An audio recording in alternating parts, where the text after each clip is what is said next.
আসসালামু আলাইকুম। ওয়ালাইকুম সালাম। আমি স্থানীয় হাই স্কুলের অ্যাসিস্ট্যান্ট হেডমাস্টার এবং অত্র এলাকার মেম্বার, পরপর 2 টার্ম। আপনার কথা শুনেছি, ভাবলাম যে একবার দেখা করি। চলে এসেছি। ভালো করেছেন। তা পরীক্ষা নিরীক্ষায় এই পর্যন্ত কি পেয়েছেন? ইহা কোন সভ্যতা? এখনো বলা যাচ্ছে না। জ্ঞানের চর্চা হয় জানলে বড়ই ভালো লাগে। ইংরেজিতে একটা কথা আছে, নলেজ ইজ পাওয়ার। জি, অবশ্যই। তারপরেও এই বিপুল বসুধার আমরা কিছুই জানি না। মহামতি আইনস্টাইন তাই বলে গেছেন, জ্ঞান সমুদ্রে আমি কেবল নুড়ি কুড়াচ্ছি। জি।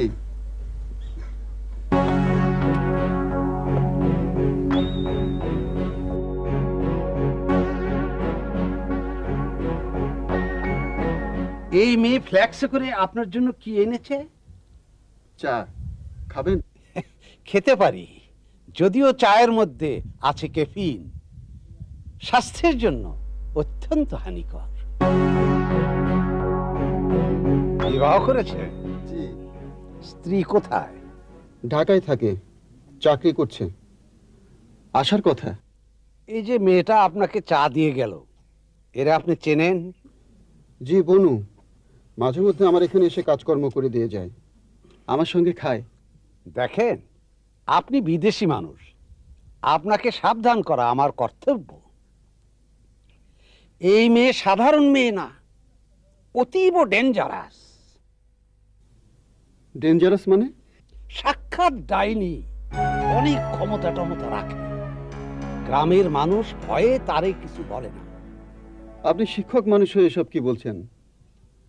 ডাইনি, তন্ত্রমন্ত্র এসব মধ্যযুগের ব্যাপার।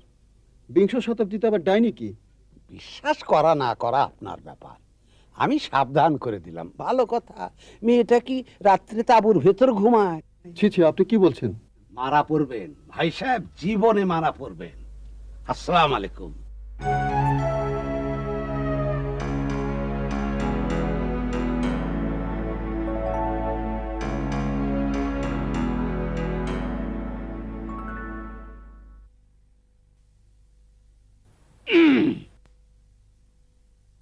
বনু, তোরে বলি নাই গ্রামের সীমানার মধ্যে তুই আসবি না?